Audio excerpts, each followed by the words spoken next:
Hi folks, and welcome to the Meaningful Money Podcast. This is session number 358.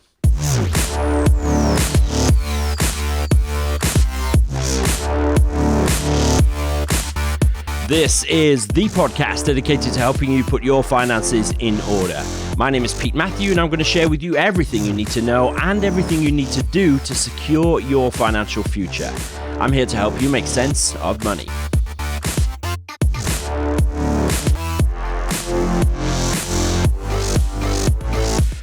Here we are once again. Great to have you with me. Thank you so much for joining me. Now, buy now, pay later schemes have always been around as far as I can remember, but they seem to be gaining in popularity and they are presenting a danger, particularly to young people, as they're leading many into more serious and greater levels of debt. So today I want to address that subject with somebody who has seen the results of this problem firsthand. Okay, that's where we're going today. After the main body of the show, as usual, I'll read a review that's been left out, announce what we're going to be talking about next week. New season coming next week, so that's exciting. But before any of that, remember, this podcast continues to be brought to you with the help of my friends at 7 Investment Management. They've bim helping me out on Meaningful Money for ages, and I'm really grateful to them for doing so. So please do check out what they're up to. They're at 7im.co.uk. That's the number 7im.co.uk. And don't forget the new Meaningful Money branded self-investment platform that they've built. If you're looking to get started with your investing or maybe diversify what you're doing already, check it out. Everything you need to know before you make a decision about investing is at meaningfulmoney.tv/podcastinvest. meaningfulmoney.tv/podcastinvest. Okay, the good people at PayPlan reached out to me about some research that they'd done into these buy now, pay later schemes, and what the impact of debt and the spiral of debt that these seemingly innocuous schemes can lead to. So I'm joined today by the CEO of PayPlan. She's called Rachel Duffy, and she and her team are very much on the front line of dealing with this problem. We talk about the link between debt and mental health and loads more besides. So remember, notes and links from today's show, they're at the show notes as usual, and it's the only link you need to remember, meaningfulmoney.tv/session 358. meaningfulmoney.tv/session 358.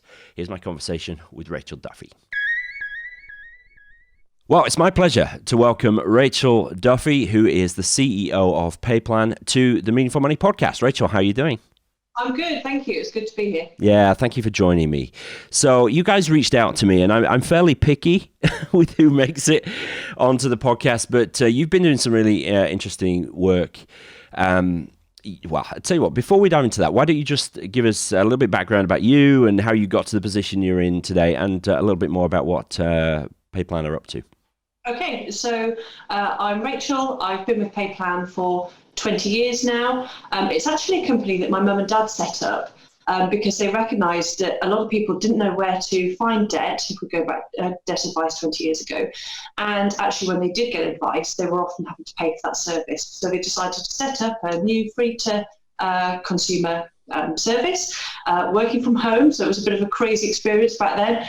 But it was an opportunity for me to work in all the different environments, actually get on the phone myself and understand at quite a young age what it was like to have debt problems. And I've just worked my way up from there. PayPal itself helps people with any level of debt problem.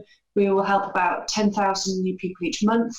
And we give them everything from basic budgeting tips to otherwise people be in a plan with us for maybe 10 years pay back their debt. So really anything from those two extremes. 10,000 people a month? Yeah. And it's crazy because people, when they come to us, they think they're the only one out there. Yeah. That problem. And yet probably a lot of the people they know are going through exactly the same thing, but just nobody ever feels comfortable to talk about it. But, there are people from all walks of life contacting us every day. Why do you think it's still such a taboo subject, given that it is so prevalent? I think it just affects every element of your day-to-day life, and people feel so much pressure to keep things going, to try and have a level of a standard of living for themselves and their families. And it's very, very difficult, particularly in the economic climate at the moment. People are under a huge amount of pressure.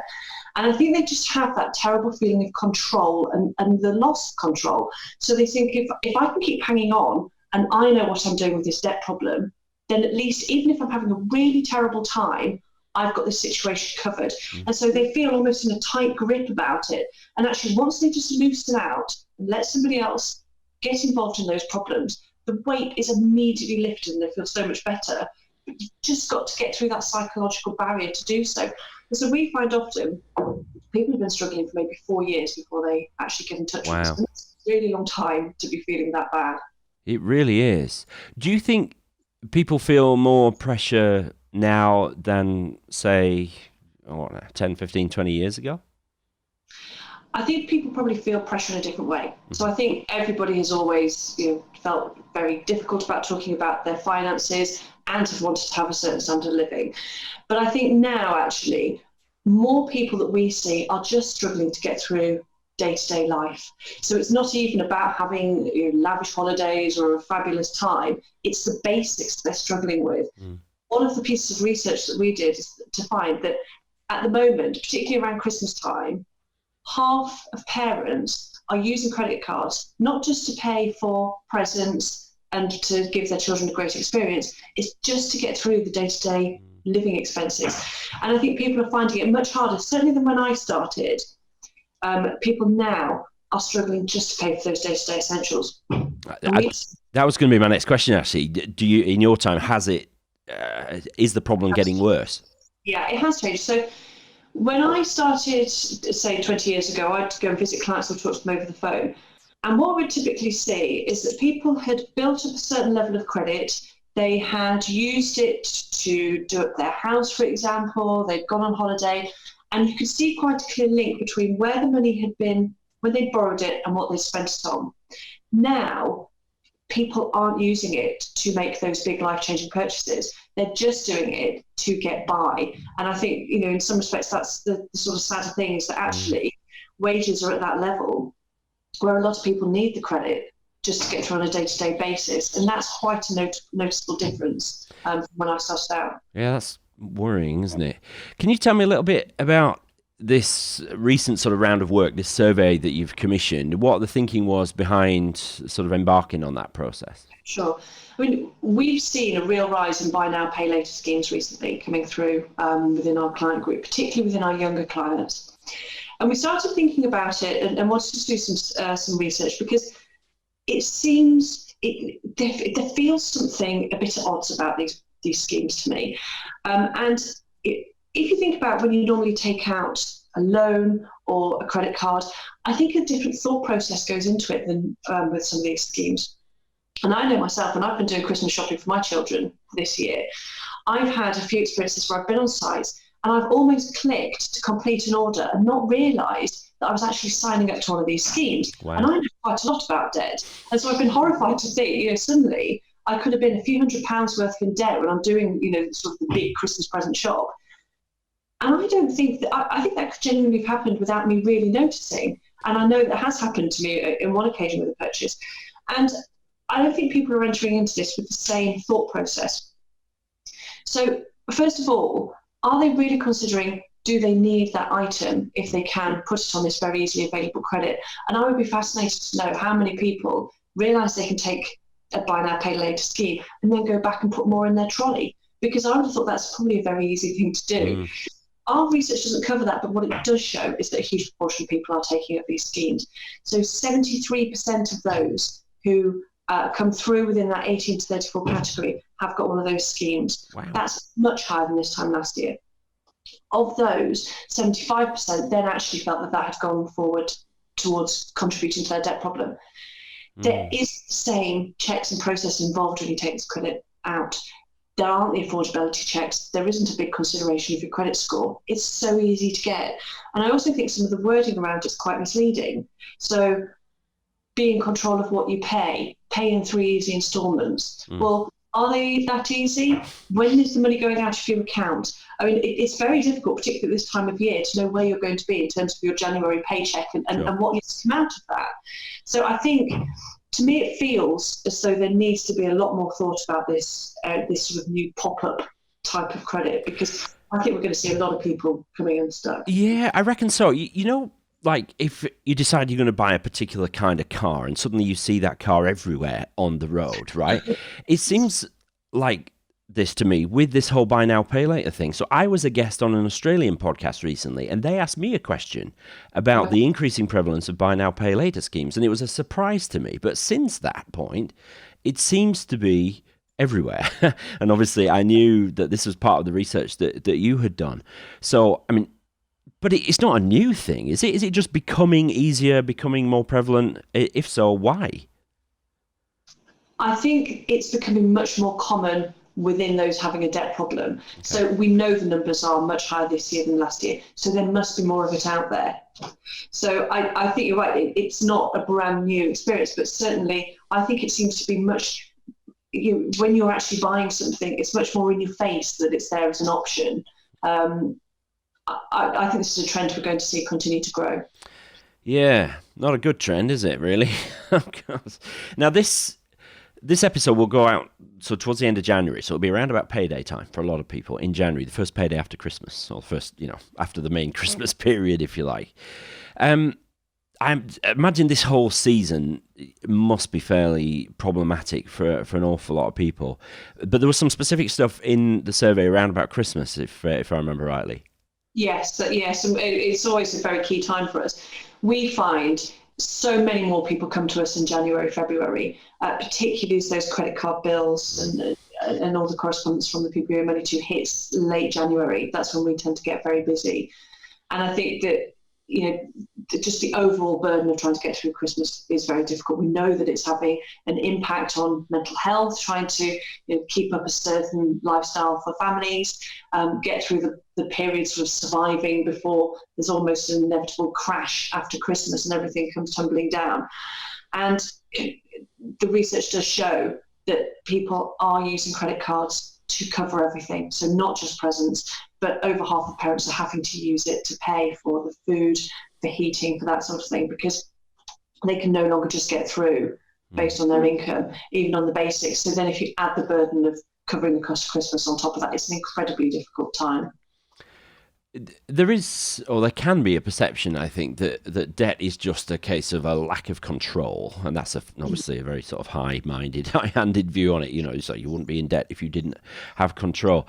But what you're saying to me is that these are people who are doing absolutely their best, and it's the only option for them.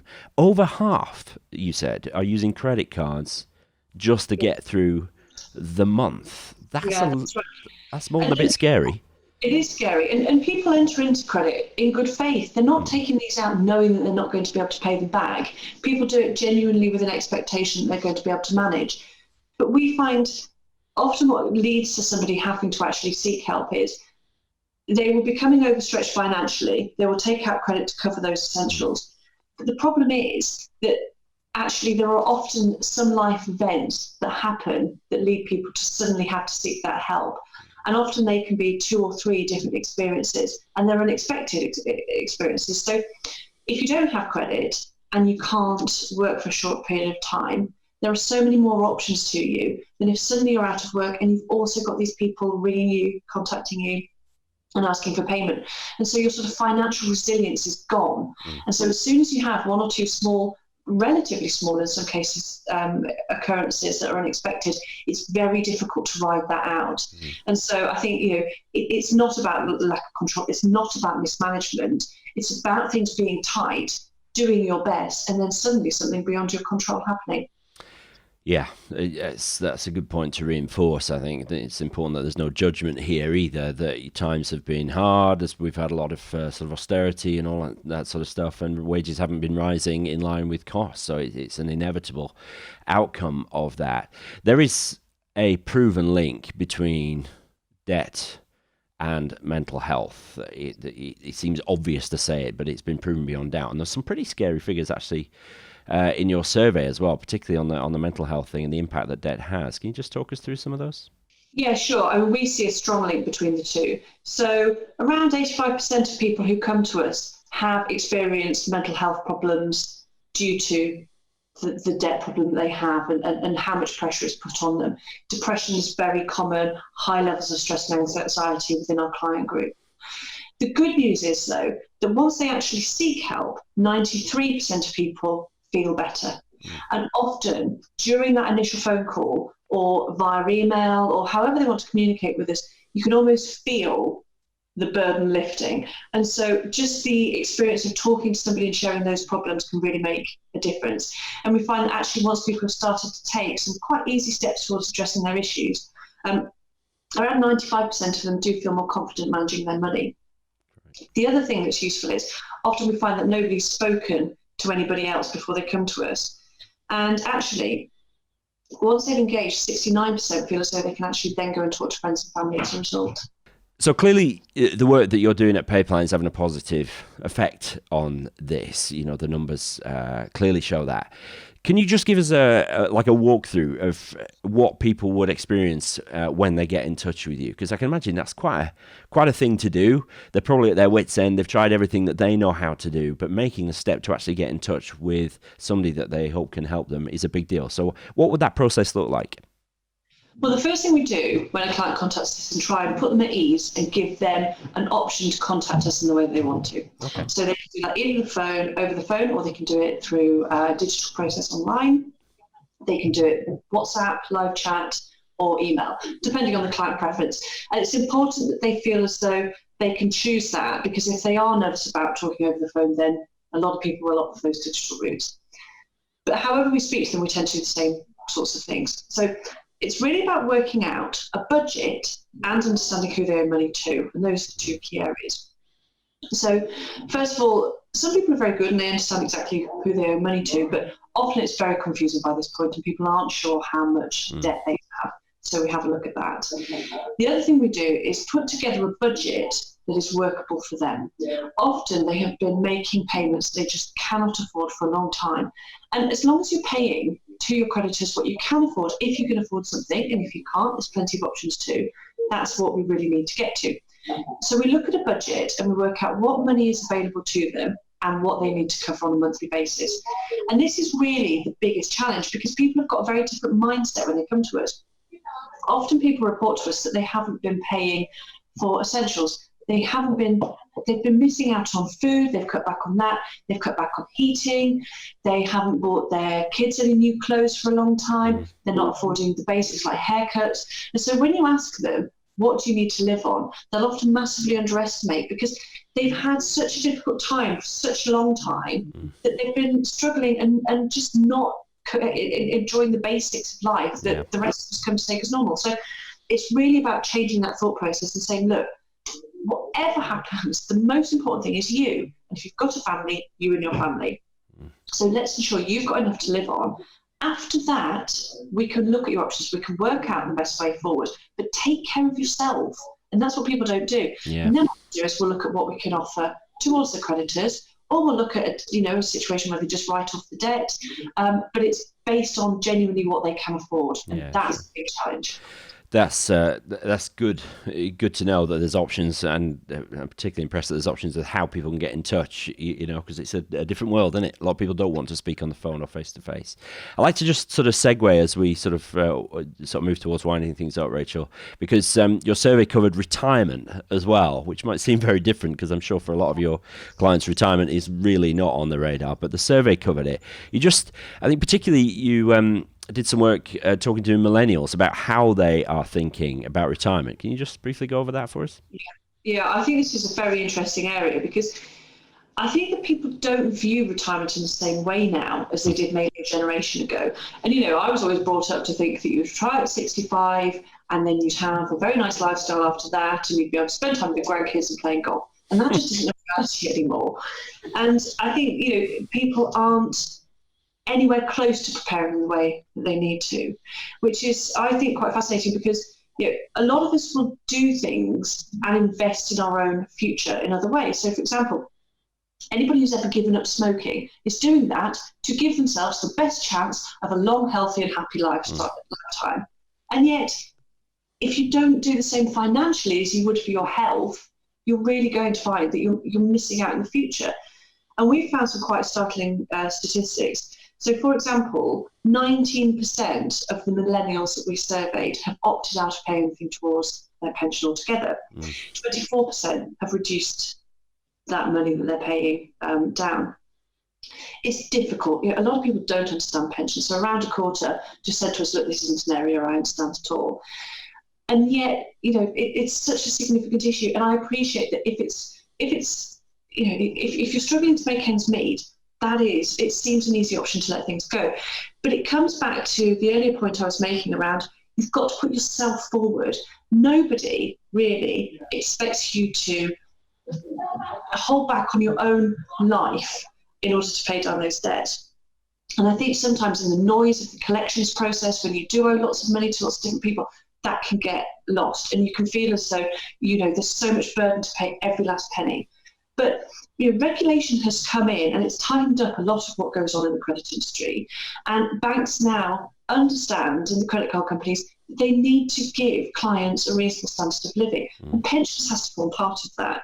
This isn't a luxury. It's something you genuinely need to get your head around and start thinking about for your future.